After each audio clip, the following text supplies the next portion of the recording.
Hello students, welcome to Top Scholars.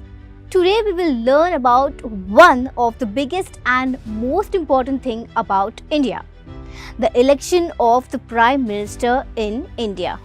India is the world's largest democracy and it acts as an example of how vibrant an electoral process can be. Because elections in India have time and again acted as proof of the nation's commitment to democracy. Can you believe over 900 million eligible voters participate in the democratic exercise? The selection process of the Prime Minister is at the center of the entire electoral scene. In India, we have a parliamentary democracy, therefore, Prime Minister is the head of government. So let us know about the process of electing the Prime Minister. Elections in India happen at three levels: national, state, and local.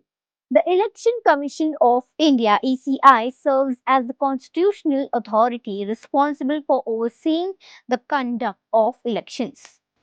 It consists of the Chief Election Commissioner and other election commissioners. The ECI is to ensure free, fair, and transparent elections across the nation.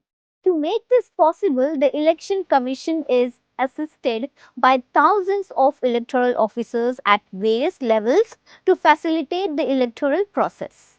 Before we move into the election procedure for Prime Minister, let us quickly look at some of the important government bodies involved in this.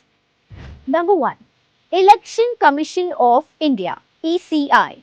As mentioned earlier, the ECI has the main role in elections, especially the election of the Prime Minister.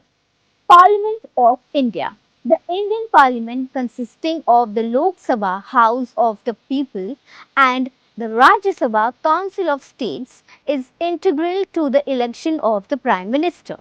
The Prime Minister is the leader of the majority party or coalitions in the Lok Sabha. Therefore, the composition of this house is crucial in determining the country's leadership. President of India.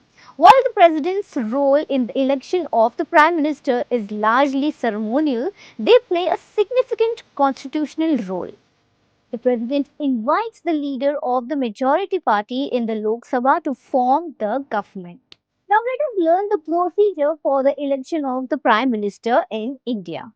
Let us know about it step by step. Step 1. General election. The process of electing the Prime Minister begins with a general election held across the country.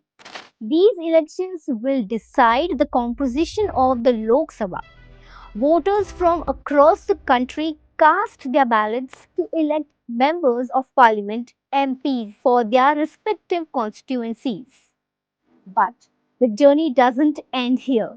The process of selecting the Prime Minister is a fascinating journey that unfolds within the hallowed halls of the Indian Parliament.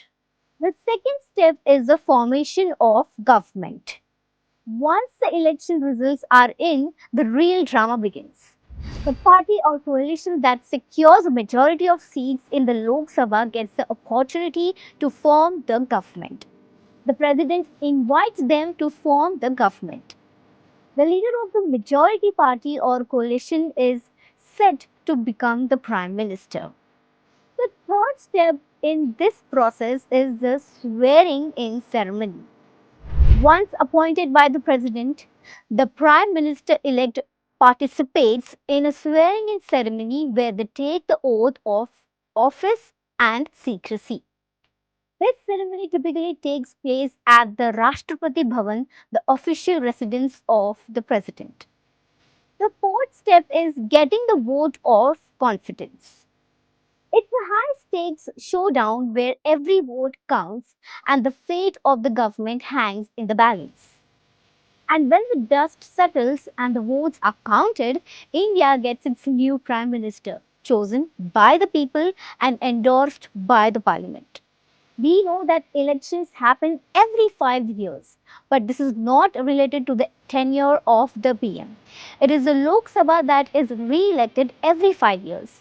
Prime Minister is just another minister and it is the party that chooses who will lead them.